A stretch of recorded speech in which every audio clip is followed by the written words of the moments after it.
Guys अक्सर आप लोगों ने ये देखा होगा कि बहुत से शहरों में आपसी रंजिश के चक्कर में या फिर लूटपाट करने के मकसद से बहुत से हमलावर बदमाश आम लोगों पर आगे या पीछे से हमला करके उन्हें घायल कर देते हैं। देखिए, अचानक से होने वाले इन हमलों को हम लोग रोक तो नहीं सकते, लेकिन उनसे अपने आप को प्रोटेक्ट जरूर कर सकते हैं। कैसे, मैं आपको बताता हूं। क्योंकि आ गई एक ऐसी टेक्नोलॉजी जिसमें कुछ ऐसे क्लोथ आर्मर्स तैयार किए गए हैं जिन पे इन धारदार हथियारों का कोई फर्क ही नहीं पड़ता है। जरा देखिए।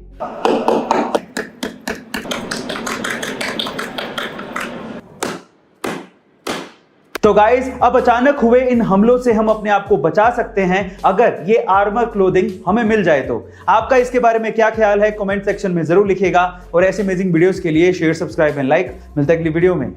गाइस, क्या आपको पता है कि सन 2004 में ऋतिक रोशन की एक मूवी आई थी जिसका नाम था लक्ष्य, और उस मूवी में पंकज त्रिपाठी भी थे। अब आप लोग कहेंगे कि लक्ष्य मूवी में पंकज त्रिपाठी फिर दिखाई क्यों नहीं दिए?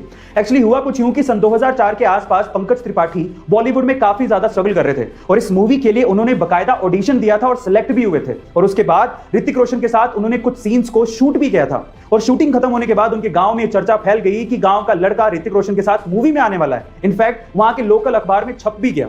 लेकिन उसके बाद जब पंकज त्रिपाठी जी अपनी फैमिली के साथ थिएटर या मूवी देखने के लिए पहुंचे तो वो ये देख के हैरान रह गए कि उनका एक भी सीन मूवी में था ही नहीं। उनके सारे के सारे सीन्स काट दिए गए थे। उनको उस वक्त बहुत ज्यादा दुख हुआ, लेकिन उन्होंने हिम्मत नहीं हारी। और आज पंकज त्रिपाठी काफी सारे एक्टर्स के लिए एक इंस्पिरेशन से कम नहीं है। गाइस, क्या आपको इसके पहले तक इंफॉर्मेशन पता थी? और अगर नहीं पता थी तो कमेंट सेक्शन में जरूर लिखेगा। और ऐसे अमेजिंग वीडियोस के लिए शेयर, सब्सक्राइब एंड लाइक। मिलता है अगली वीडियो में। एक बहुत दिलचस्प कहानी सुनाता हूं, ध्यान से सुनिएगा। एक बार एक पक्षी ठंडी जगह से उड़ रहा था, लेकिन ठंड इतनी ज्यादा थी कि वो ठंड के मारे जम गया और सीधे जमीन पर जाके गिर गया। पास से एक गाय जा रही थी जिसने पक्षी को तड़पते देखा तो उसने पक्षी के ऊपर गोबर कर दिया। गोबर की गर्मी की वजह से वो पक्षी धीरे धीरे रिकवर करने लगा, उसकी ठंड कम होने लगी और उसे एहसास होने लगा कि वो शायद बच जाएगा, जिसकी वजह से वो खुशी के मारे गाना गाने लगा।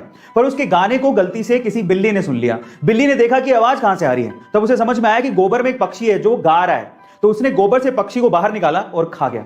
अब इस स्टोरी का मोरल क्या है, ध्यान से सुनिएगा। पहला, जरूरी नहीं है कि जो आप पे गोबर करे या आपको कष्ट दे वो आपका दुश्मन है। दूसरा, जरूरी नहीं है कि जो आपको गोबर से बाहर निकाले या कष्ट से बाहर निकाले वो आपका दोस्त ही है। और तीसरा, जब भी आप गोबर के अंदर हो यानी कि कष्ट में हो तो अपने मुंह को बंद रखना चाहिए। गाइस, आपको ये स्टोरी कैसी लगी कमेंट सेक्शन में जरूर लिखेगा। और ऐसे अमेजिंग वीडियोस के लिए शेयर, सब्सक्राइब एंड लाइक। मिलते हैं अगली वीडियो में।